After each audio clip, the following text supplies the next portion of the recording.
All right, it is 6:05, so we'll go ahead and get started. Welcome to Keep Smyrna Beautiful's Love Where You Live series. Today is our second session, Compost 101, in celebration of International Compost Awareness Week. I'm Julie Barwig. I am the director of Keep Smyrna Beautiful, and I'll be moderating the panel tonight. We have hopefully 3 panelists joining us. Michelle Gambon, Master Gardener, Andre Lovas from the Smyrna Community Garden, and then Bill Loby from Neighbors Feed and Seed. We'll kind of give everyone a little intro before we get started. Andre Lovas has lived in Smyrna for over 30 years and has been gardening for most of his life. He's had a plot at the community garden since its inception in winter/spring of 2010-2011. He regularly volunteers in the garden, helping to maintain the compost. Incidentally, the compost bin and the benches in the community garden were his son's Eagle Scout project. I can say, as the person who oversees the community garden, that he does a great job overseeing that. Bill Loby is the owner of Neighbors Feed and Seed and is a very picky soil connoisseur. We also have Michelle Gambon, who is a master gardener, sponsor and co-founder of Community Sprouts, owner of Go Grow Enviro, and brings 13 plus years of service to school gardens in Marietta. She serves Foodwell Alliance, American Community Gardening Association, Cobb Master Gardener Volunteers, to name a few of her commitments.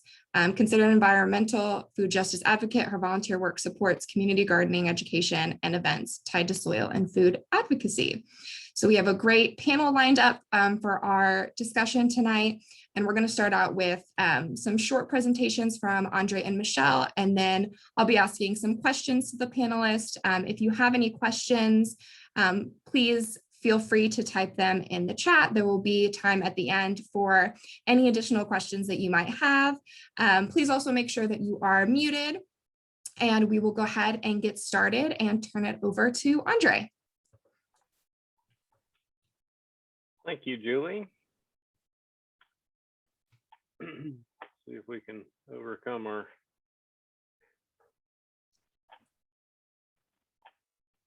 there. So I'm going to show a couple slides and end up with some pictures from the community garden. But sort of in line with the theme of tonight's panel, just was going to talk about composting, the what, why, how, and share a few website addresses that folks can go to for. There's tons of information online, so it's for me, I always like to research, but it's also helpful to have access to somebody that's had occasion to do that, or had hands-on and be able to ask questions. So, but anyway, what is composting? Well, it's just sort of the when things are at their end of their season, they tend to break down, and composting is just a way to help encourage that and kind of do that, sort of in a purposeful manner. It's kind of neat to think that life, plants and things that are growing, they're taking kind of the basic elements, taking things out of the soil and water and nutrients, and converting those things into stems, flowers, things that we can appreciate. And if you're growing vegetables, well, things that we can eat. And then on the flip side of that, once everything is done, things tend to break down back into their sort of original elements. And so by going through and composting, one, it gives us a chance to have a place for that. And things that are broken down, we can add that back into our garden and use it as mulch, and it helps replenish. So things that go into composting, there's the what are known as the feedstock, or the things that you put into the compost. What's one thing to keep in mind that's important is how big the things that you're putting into the compost. That I kind of liken it to, when we eat, we don't swallow a sandwich all in one big bite, but we take small bites. And so in a like manner, things that you put into the compost do far better if they're broken down. For instance, if you're adding leaves to a compost, you can use a lawnmower to crunch those up, make them small, and it'll help with their breakdown. Moisture content is important. That a dry stack of things composting will take much longer. If it's moist, it will help aid in the breakdown. If it's too wet, then it'll tend to not break down in a manner that you'd like. So it's just sort of a nice, happy Goldilocks medium. Occasionally, the analogy is that like a damp sponge, that you wet a sponge and it soaks up, and you wring that out, that's an appropriate level of moisture. And then airflow is just keeping it turned, periodically. It helps with the microbial action that takes place. And then temperature. In the winter, a compost pile is not going to do terribly well. It will continue to break down, but as the season warms up from spring into summer, things will sort of reach their peak. And at the center of a compost, you can put your hand on it or in it, and you'll feel the warmth given off up to on the order of 150, 160 degrees, which is kind of neat. So what's good to put into a compost? Fruit, vegetables, scraps, peels, eggshells, cereal, bread, pasta, things out of the kitchen, out in the yard. If you've got grass clippings or leaf matter. Things that will break down, but not as readily, sticks, twigs, that sort of thing. Again, breaking those, making those small. Things that you don't want to put in, like meat, oils, dairy products. Those kinds of things will tend to attract critters, bugs, rodents, and you certainly don't want rats, mice in and around your compost. And then pet waste. Yes, pet waste breaks down, but it can be, you don't want to contaminate your compost with the bacteria that might be in the pet waste, and especially if you're applying this compost to your vegetable garden, that's not a great idea.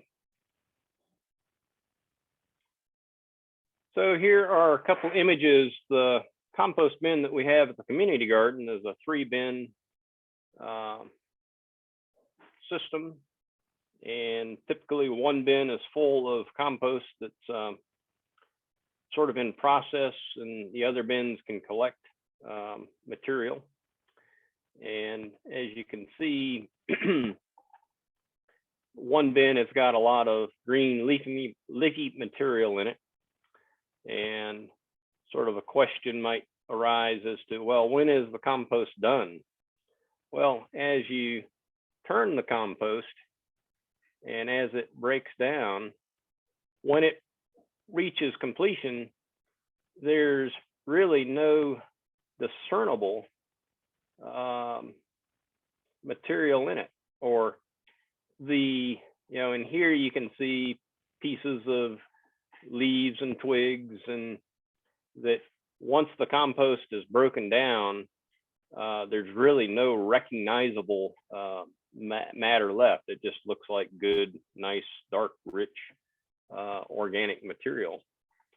And if you're doing a nice job, you may end up with earthworms kind of crawling in and around your compost, and they can be your friend.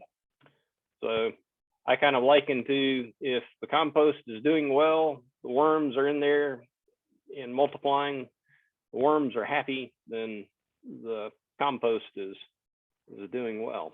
So,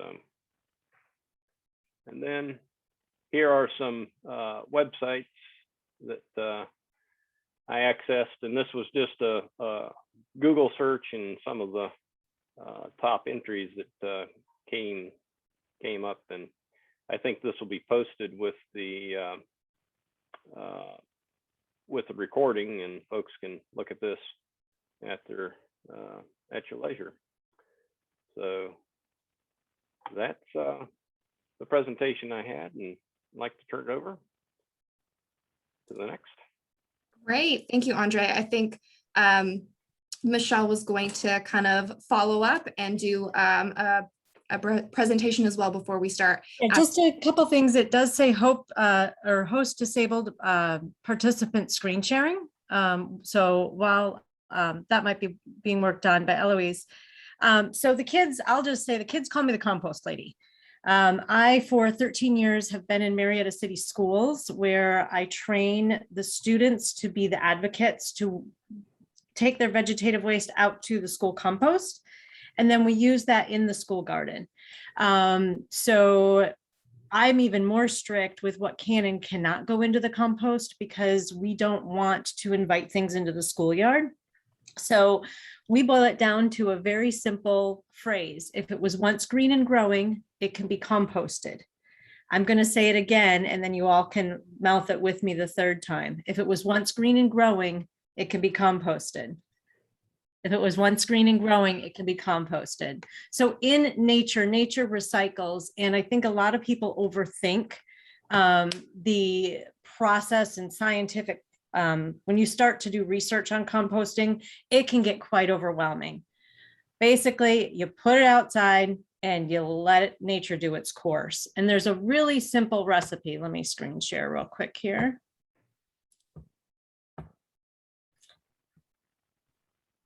And you get to see my focus face. You're welcome. And it's loading. Bear with. So as that's loading, I loved how Andre described that when compost is done, basically you can't recognize the materials that you put in it.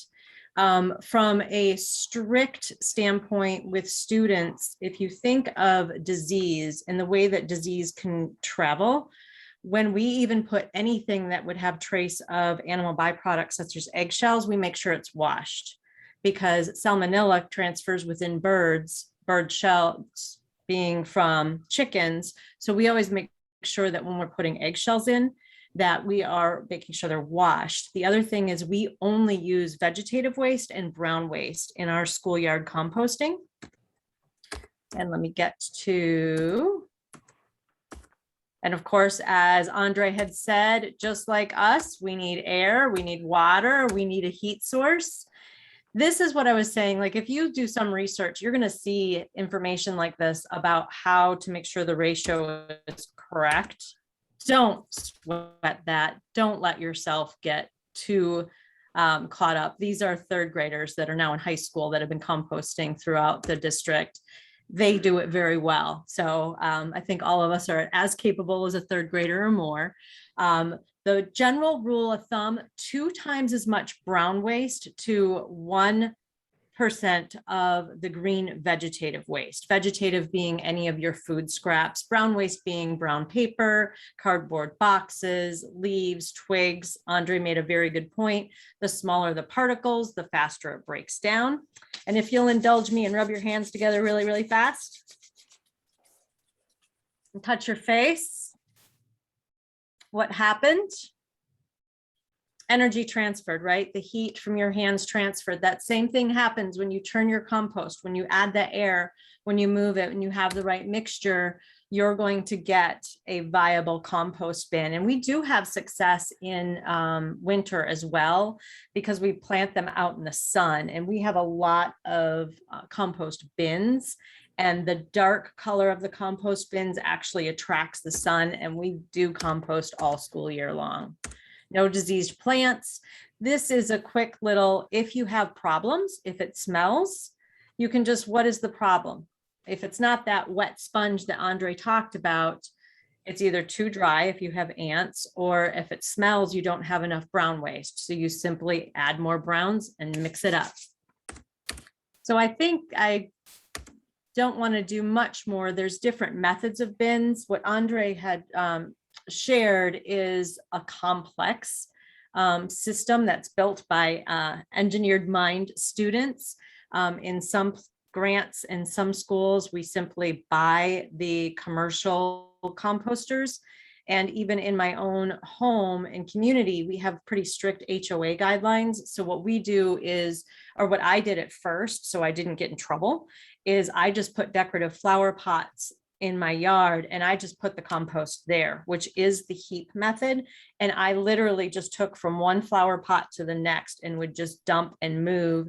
And that was my method of turning the compost. So sometimes when I work with seniors or people in recovery that have physical limitations too, turning those big bins is physically complex. So if you wanted just to move from one small bin to another, I think it's beneficial. I'm not going to go into mulching and grass cycling and vermiculture. There are other methods of composting, but I would just ask, and I think you already each have taken that step where you're here on this call, just do something. Even if it's taking a banana peel and sticking it under some leaves after a picnic, you are replenishing valuable resources into the soil, which we need because everybody needs to eat. So that's all I just wanted to add. So thank you. Yeah, thank you so much. We have some kind of pre-planned questions for you all. So I know you guys have touched on some of them, which is great. And Michelle, you mentioned a few different like types of bins, different methods. If somebody was brand new and was just like ready to get started, what are some of like the basics that they might need to go get? I think, of course, it depends on their yard size, their living space. But if it was like kind of like some sort of like kit that you could get or homemade. Well, yeah, if you're in an apartment, find a community garden. We'll take your compost. You can come to Marietta. I'll take your compost in the bins as long as you're doing it right. So if you're in an apartment, they have things that you can buy with a carbon filter and you just put it on your countertop and you put your vegetative waste in there. There are in the city of Atlanta, there's organizations like Compost Now, where you can subscribe and they will take your bucket and you fill your bucket and they take your bucket and then they return compost to you. But if you have your own green space or belong to a community garden, I would just say starting small and simple is best. Like if you only discipline yourself on Saturdays when you're doing food prep to take your compost outside into an open flower pot that you dumpster dove and found, that's starting somewhere. I wouldn't recommend when you get started to spend the $260 on a prefab bin. It's an investment that you want to understand and kind of watch what's happening, I think, before you spend the money to really commit, because it takes time to walk outside, no matter what the temperature, and dump the bin into your compost. It takes time to go to your compost bin before your neighbors have to tell you that your compost is stinking, which I don't think Brad's ever had to do that. My neighbor's on here. But it takes time to turn it. So you just want to make sure you have that commitment. So I'd start small. Okay, great. And Andre, if you have anything to add, feel free to jump in at any point. I'm going to be asking a few more questions, so whoever is able to answer. So with the time commitment, is this something that somebody needs to be spending a lot of time on? Is it something that they could do in 20, 30 minutes a week, 20, 30 minutes a day? What does that initial commitment look like for folks? I would tend to think that, 10, 15 minutes a week. The big piece is just collecting up whatever it is that you're composting and taking it and putting it, an easy first step is just to have, if you've got the space, to just make a pile. If you've got a, where it can be sort of out of sight, out of the public view, that's not a an eyesore that somebody would complain about, and just heap things up and then flip it over. And depending on the amount that you have, it might take a few minutes to sort of flip it over, and you want to do that at least once a week. If you've gotten one of these bins that are sort of a small size, that where you put it in and you rotate, that's fairly easy, and rotate once a day or once every few days. So you can start out, the time commitment can be fairly modest, and the results or your resulting material at the end, you can, if you're out and about in gardening otherwise, it's sort of just part and parcel with what you're doing otherwise. I'll say for the compost bin at the community garden, that to turn that size bin can be half an hour to an hour, and then at the point when it's completed its process, which can be on the order of several months, it can be several hours to go through scooping that out, screening it, and it can be as much as 4 to 6, maybe 12 wheelbarrow loads full of material. So it's not an inconsequential thing, but on a week-to-week basis, it's half an hour to an hour to maintain them. But again, that's a fairly sizable setup. So. And I would just add to what Andre is saying. So at one of the schools, I only go in 2 days a week, and we're already at 1,000 pounds. And that's just 2 lunch periods. It's not even all 4 lunch periods. So if you can just imagine that simple diversion, and that's 1,000 pounds of food, that every nutrient that was in that food is going back into the soil and feeding the lower organisms, which is the reason why you compost. Yeah, absolutely. That's a lot. Is that just for this? How long has it taken them? School, and literally, you leave the students alone and the teachers alone initially at back to school. So it's September to Christmas break, and then it's again after testing, and so it's really, gosh, I can't even think of the weeks right now because I'm trying to be fast with time, but it's just when they're not on break and they're not in testing and not on field trips, and I do that because that's 5 bins for just 2 days a week at the middle school. If I was at every school, we would have hundreds of thousands of pounds diverted, and I'm sure you see a lot, Andre, at your public garden. It's a fair amount, and depending on the part of the season, if there's the quantity of material, can vary from the start of the season through mid-season into late season. So I think you touched on it.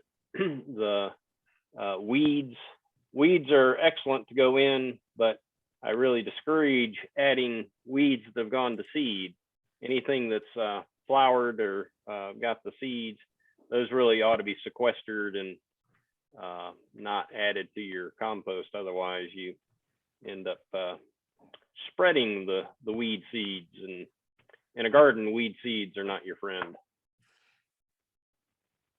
So. Absolutely. So, Andre, you touched on it a little bit in terms of how long it would take the Smyrna Community Garden compost, but if somebody's kind of starting out for like their household compost, what's the an estimated time frame from when they start to when they might be able to see that turn into some compost that they can use? I would think it's dependent on the temperature. So if you've got a setup that's using, say, a dark bin and it's cold, and the dark bin is exposed to sunlight, it will help heat up. And so the breakdown process, you're really wanting to encourage the microbial activity and such, and it's the warmth and moisture. And I would say, on the order of 4 to 6 weeks, you could realize a breakdown. And Yeah, I would say just at home, it's 6 to 8 weeks, even in January and December. Yeah. And it's important to turn it periodically, that if it's allowed to sit and it just gathers moisture at the bottom, it can get waterlogged, and then it starts to smell swampy or mucky, and that's where anaerobic activity is started. And anaerobic activity is a much slower process. So the process in turning the compost, you're introducing air and oxygen, and the aerobic,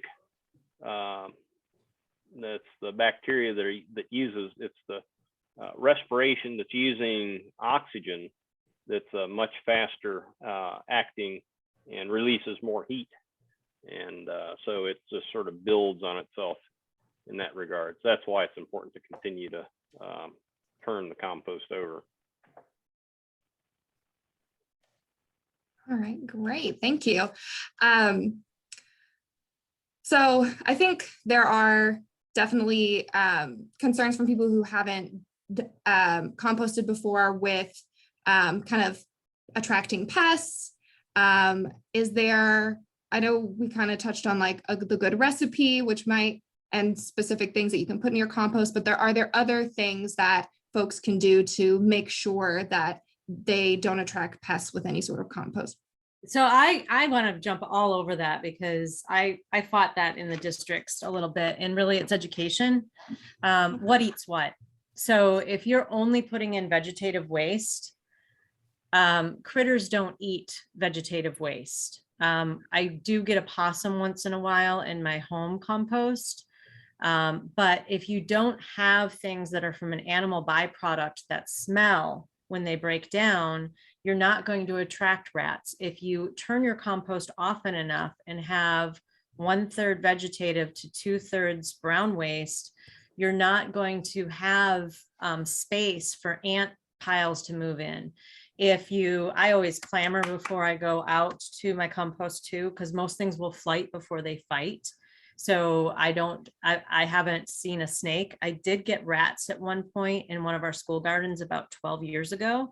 And that was because we were doing other diversion of waste, and the custodians were putting the recycling with butter residual in the compost, and I didn't see, and that ended up getting into the compost. So that butter and then that bacteria that broke down. But if you have the proper compost, I mean, it's warm inside and it's uninhabitable by anything but the organisms that want that aerobic or anaerobic. I don't remember the difference. Andre asked you to detail that, but they don't want to be in that environment. It's not for them. The other thing that I love about composting is the biodiversity that it brings. And that's always good lessons for the students. The good bugs keep out the bad bugs. When you have a viable compost, you have earwigs, you have spiders, you have lizards, you have ladybugs, you have all of those things that do that job to keep out pests that you don't want.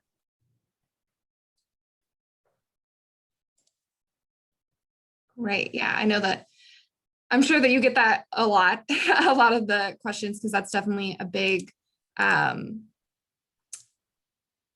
concern that people have who aren't familiar with composting, that it will. I mean, it's a food, if it's a food pyramid, right? What eats what? And Yep. The students know the difference between an omnivore, a carnivore, and an herbivore. When you're composting, it's omnivore and herbivore, right? It's not, I mean, if you have your eggshells in there, but really the only thing coming from the eggshells is the calcium. So it's really an education. And I think I've probably been a little bit curt with some very smart people that think that other things will come to it. If you really just break it down again to the food pyramid of what eats what, that's what will be at the compost. Great. So kind of on the same lines, is there a misconception about composting that you'd like to correct? Of course, I think one of them is that they will attract a lot of different pests, but are there any other misconceptions out there that you hear a lot of? I don't know about misconceptions, but in the community garden setting, we've got most of the gardeners are happy and willing to contribute to the compost bin, but quite frequently, what you will see in the compost bin are huge vines, tomato vines, or pepper, or not pepper, but beans, bean vine, things that run, or okra stems, can be as thick as your arm, and the whole stalk is put in, and we've got a sign on our compost bin that says, please cut things to short length, and that, again, sort of the size of the the smaller the constituent, the things that are being contributed, put in, will aid in the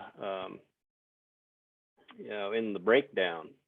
And a compost bin is not a trash can. It's not, it's fun to see all of the little plastic that ends up in the compost bin, and strange how that doesn't break down, and other inorganic items that fruit stickers show up.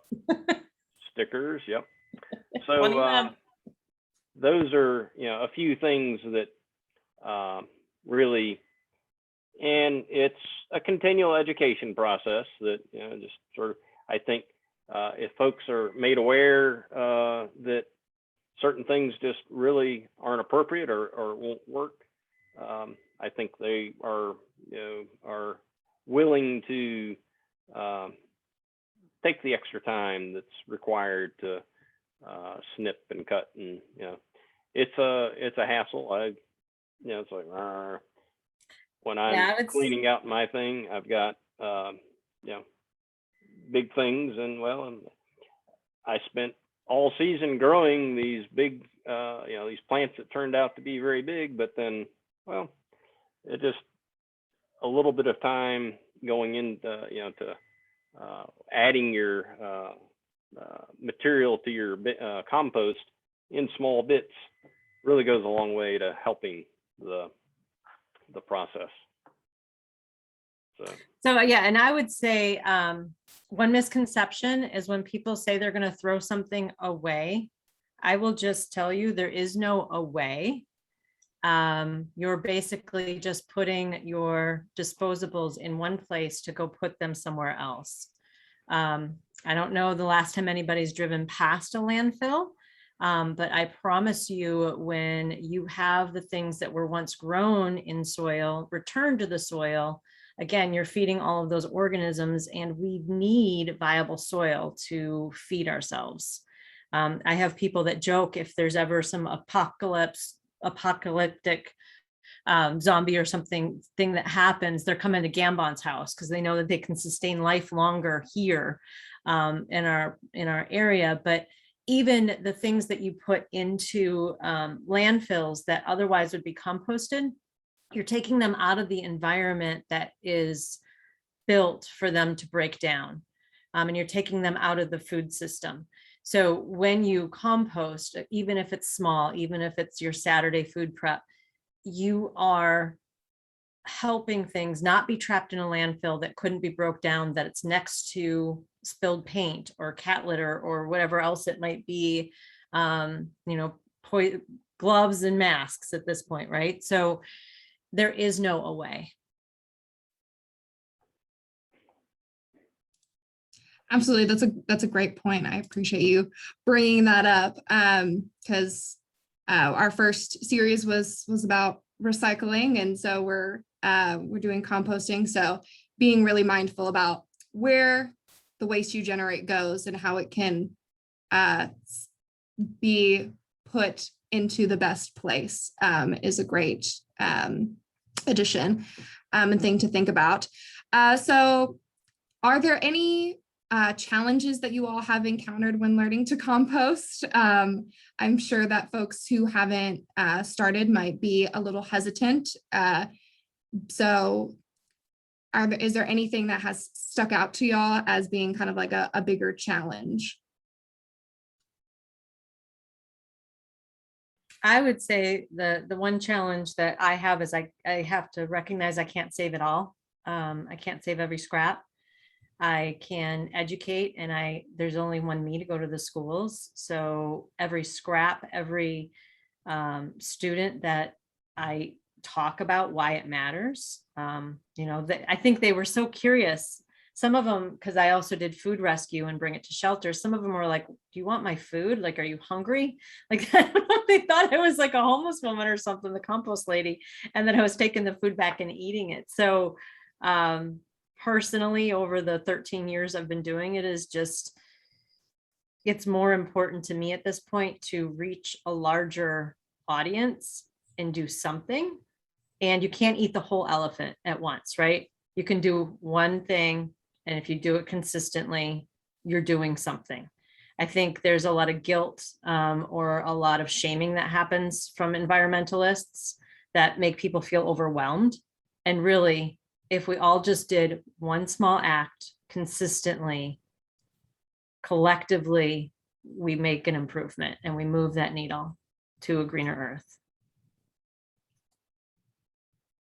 Yeah, absolutely. Andre, do you have anything to add for any challenges that you might have encountered starting out? So I was thinking back over the time that we've had the compost bin in the community garden, and I think it has been, sort of just somewhat of a learning process, just more from watching and paying attention to how the compost has behaved. There have been occasions where the season where we've had a drought and it's just been really dry, and overall the compost bin is so I've resorted to watering the compost and to try to help it along. There's really not a good way to help it if it's been very wet, other than you could have a covered compost bin, but I've just kind of in the day-to-day management, season after season, looking after things, so from sort of a hands-on perspective, just sort of monitoring. We have had occasion where there are critters that come in.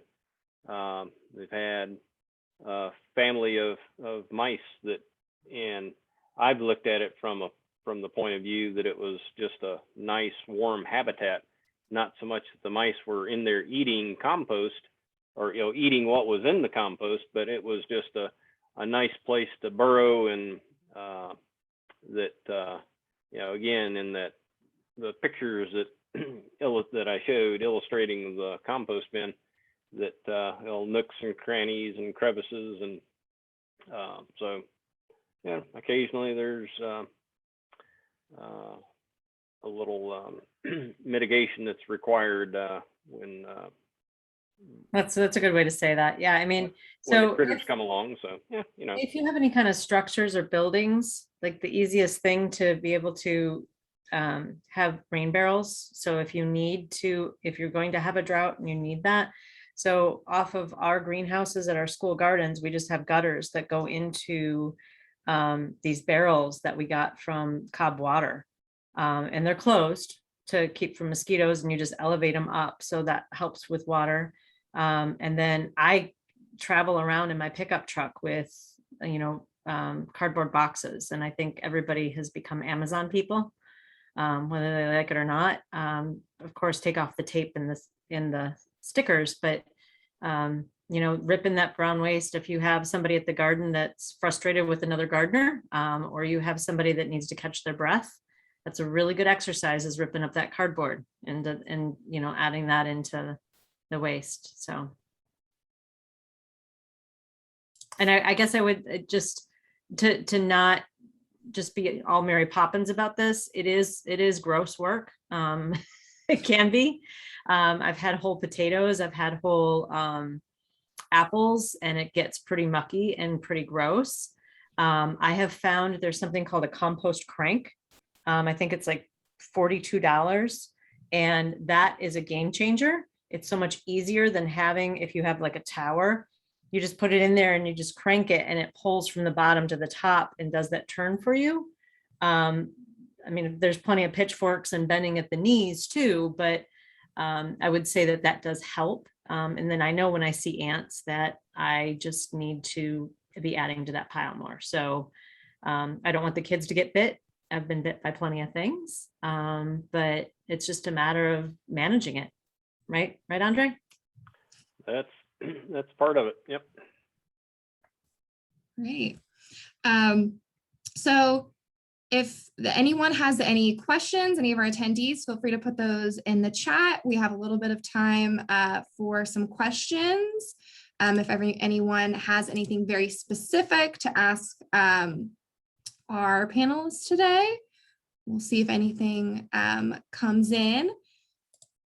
We'll give everyone a few moments. Is there anything that y'all feel like needs to be said about composting that we haven't gotten to while we wait and see if anyone has any questions? I could really talk about composting for about 2.5 hours. So I'm really trying to restrain myself. Well, if we don't have, any questions come in, we do have, a few more minutes. I'm sure we'd be happy to have, if there's anything in. So it does look like we have a question. Washing eggshells, easiest process you use, ? So what is the easiest process for washing those eggshells? Run it under some water and scrub your fingers around. Again, I think people overthink it. Just get that slimy residual off. Okay.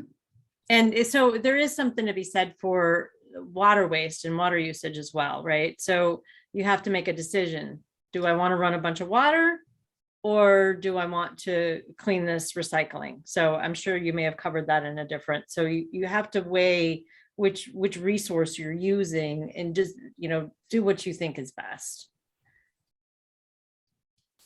Absolutely. Sorry. No, go for it, Eloise. I have a question. I just figured I'd jump in.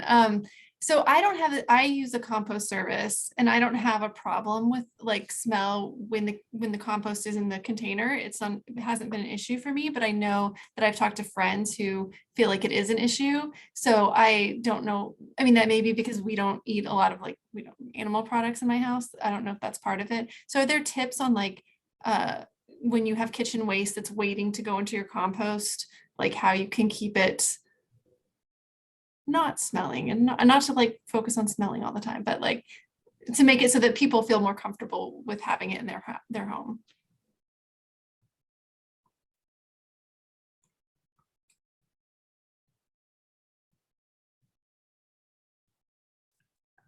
Michelle, you're muted still.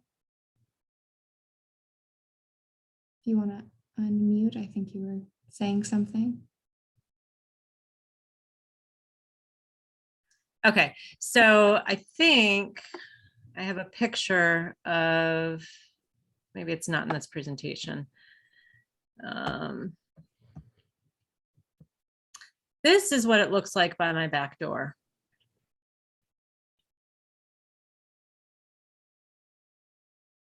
So I don't know if you guys can make this out, but here's a picture of a compost bin, just very typically, that ends up at my back door. And then along our cabinet, we keep the brown paper that comes in, or if we've gotten coffee on this brown holder that holds the cups. And then I have some cardboard boxes here, and I have some paper towel rolls and toilet paper rolls. So we actually, when we bring a compost bin back in, we layer it first with paper, ripped up paper, and then allow compost to go on the top. And then I periodically will rip more as the family's preparing something. So that's a way I manage it, is just I make sure the brown waste is going in right at the door. And then it makes it easier to clean the compost bins. These are 2 different sized compost bins, but I even have some open pots that in the winter time, or if I get ants in the house, I end up just putting back outside, and we have to change to opening the back door and putting the compost outside. So that's how I correct for that, is just our rituals of the brown waste. Thank you. That I'm makes sorry, sense. Andre, that I keep jumping in. Yep, you're good.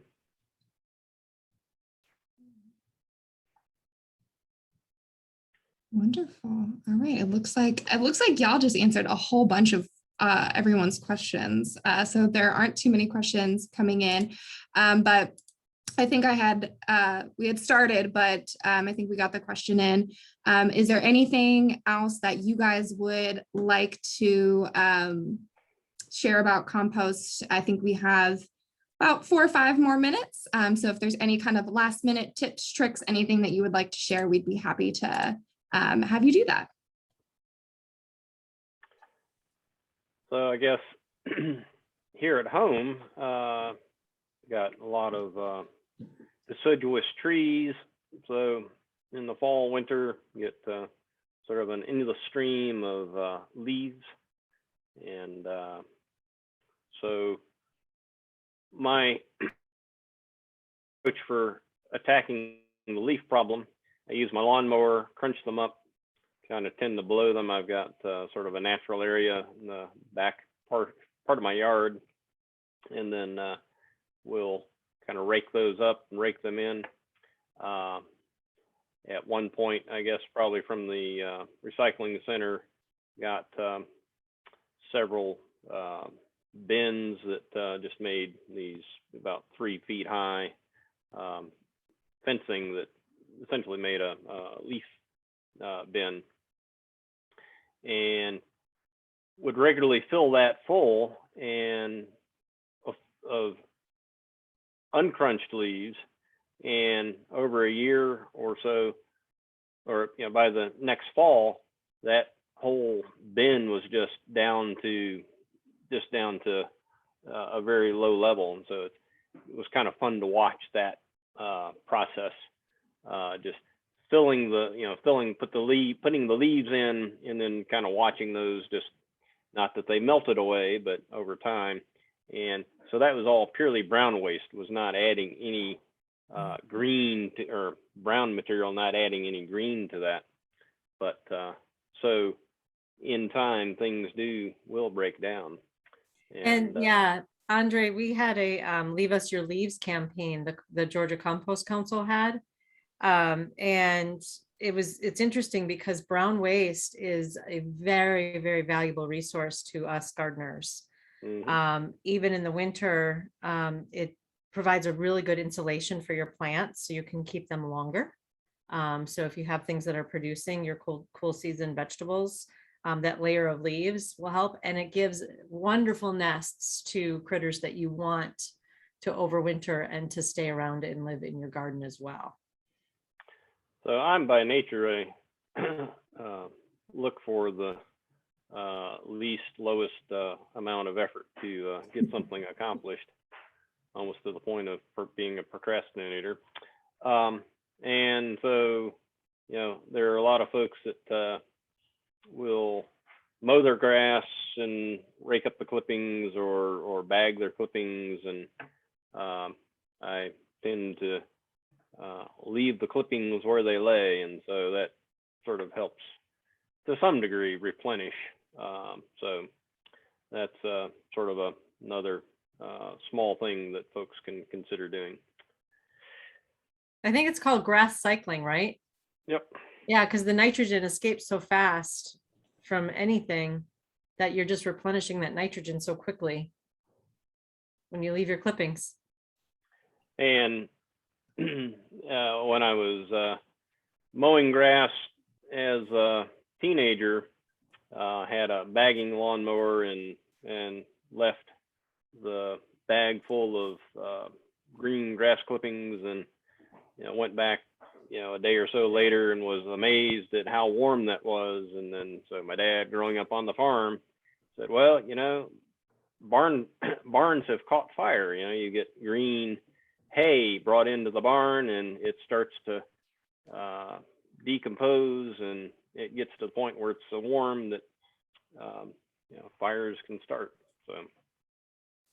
So it just goes to show the energy that's there in the breakdown of mass of green material. So in some sense, you add some brown to it to help moderate and keep that sort of at bay. But anyway. Awesome. So we looks like we have another question. Somebody wanted to know if there were any tips for heat in a non-sunny area. Turn it more often. That's that process of trying to encourage the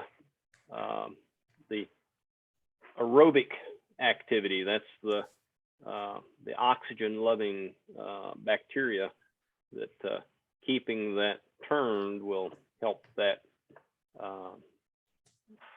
keep the temperature up and let it go. So if I can just ask the audience too to turn on your cameras so we can see who we've been talking to. It's always just fun for me to see who showed up. One thing I asked the students to do, and I'm going to ask you to do, is raise one of your hands up really, really, really high and pat yourself on the back. The fact that you showed up and you were here for this is pretty amazing. It helps me always feel like we got a greener earth. So thank you. And plus it feels good to stretch. We've been sitting for 50 minutes. Yes, we appreciate everyone who's come, and a special thanks to Michelle and Andre for taking the time to give us this wonderful overview of composting and kind of fielding a few of these questions as well. I know it's a big interest for a lot of people.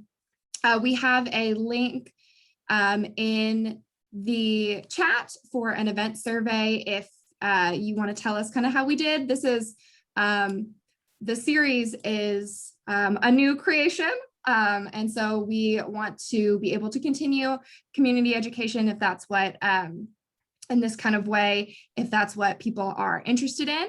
Our next and last session for the Love Where You Live series is on June 22nd. It's going to be about pollinators. Pollinators are the bee's knees. We definitely love them. And so if you are interested in learning more about what you can do to help pollinators, please feel free to tune in. It is going to be the same time on June 22nd, virtual on Zoom. And then if you didn't catch our first session about recycling, where we had panelists from the Smyrna Recycling Center, the Center for Hard to Recycle Materials, and Keep Cobb Beautiful, that's up on our Facebook and also on our YouTube channel. So feel free to check that out. Again, thank you so much, Andre and Michelle. We really appreciate your time and expertise. And we hope to see everyone at our third session in June. Awesome. Thank you so much.